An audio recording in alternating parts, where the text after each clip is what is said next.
चेहरे cream powder से नहीं काबिलियत से चमकते हैं। किसी ने बड़ी कमाल की बात कही है कि चेहरे क्रीम पाउडर से नहीं काबिलियत से चमकते हैं, इसलिए अगर दुनिया में बनना है तो काबिल बनो। एक छोटी सी कहानी। ये कहानी उस लड़के की जो गांव से शहर गया इंटरव्यू के लिए, जो पहुंचा जॉब के लिए अप्लाई किया हुआ था। इंटरव्यू शुरू हुआ, बहुत सारे सवाल जवाब उससे हुए। जो इंटरव्यू ले रहे थे उन्होंने पूछा कि आपके पापा क्या करते हैं, तो लड़के ने बताया कि मेरे पापा किसान हैं, खेती करते हैं।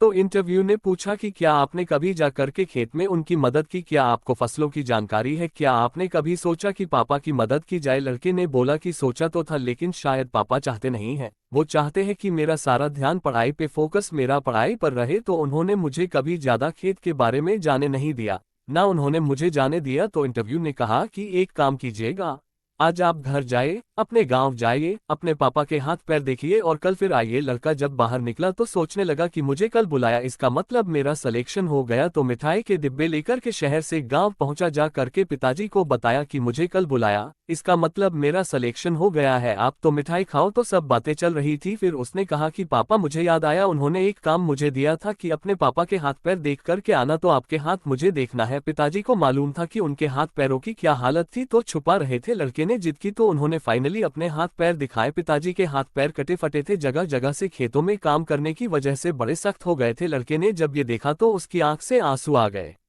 उसे तब रियलाइज हुआ कि उसके पिताजी ने कितनी मेहनत करके उसे यहाँ तक पहुँचाया है। उसके बाद उसने पूरी रात बहुत सारी बातें अपने पापा से की। अगली सुबह फिर से पहुंचा इंटरव्यू देने के लिए। इंटरव्यू ने पूछा कि आपने पापा से बात की, पापा के हाथ पैर देखे, आपको समझ में आया, क्या फीलिंग्स थी कल। तो लड़के ने बताया कि मुझे कल रिश्ते की अहमियत समझ में आई, मुझे कल समझ में आया कि कितना बलिदान देना होता है अपनों को आगे बढ़ाने के लिए। जब ये बात बोल रहा था तो इंटरव्यू ने बोला कि मुझे यही सारी क्वालिटीज अपने मैनेजर में चाहिए।